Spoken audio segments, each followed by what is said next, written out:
1959. Phil Knight graduates from the University of Oregon, a middle-distance runner with a business degree and absolutely no idea what to do with his life. His best mile time, 4 minutes, 13 seconds. His career plan, non-existent. He's lost. He enrolls at Stanford Business School, still searching for direction.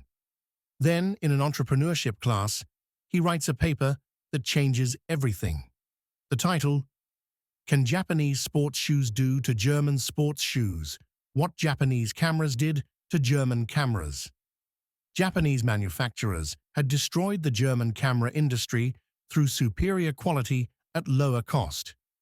At the time, German brands like Adidas dominated athletic footwear worldwide. What if Japan could do it again? What if someone could bring those shoes to America? November 1962.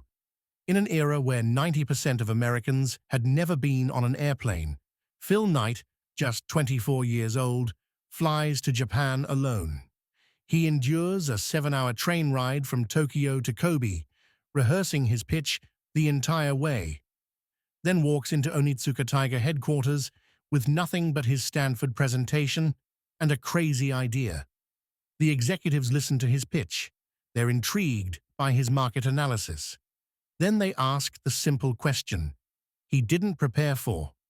What company do you represent?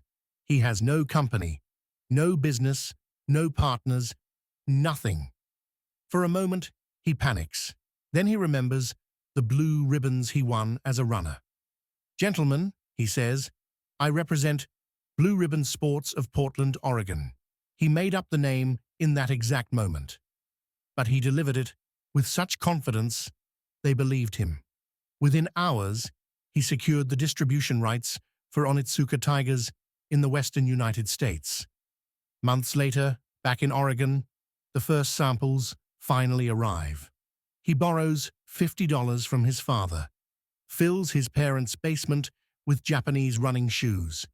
He sells them the only way he knows how, driving his green Plymouth Valiant to track meets across the Pacific Northwest, popping open the trunk, showing runners shoes they'd never seen before. Word spreads fast. He mails a pair to his old coach at Oregon, the legendary Bill Bowerman. Bowerman doesn't just want to buy shoes. He wants to be partners. January 25th, 1964. A handshake between a struggling salesman and his former coach. $1,200 total investment. Blue Ribbon Sports is officially born. This scrappy company selling Japanese shoes from a car trunk would one day become Nike, the biggest athletic brand on earth. But first, they would have to survive a betrayal that nearly destroyed everything.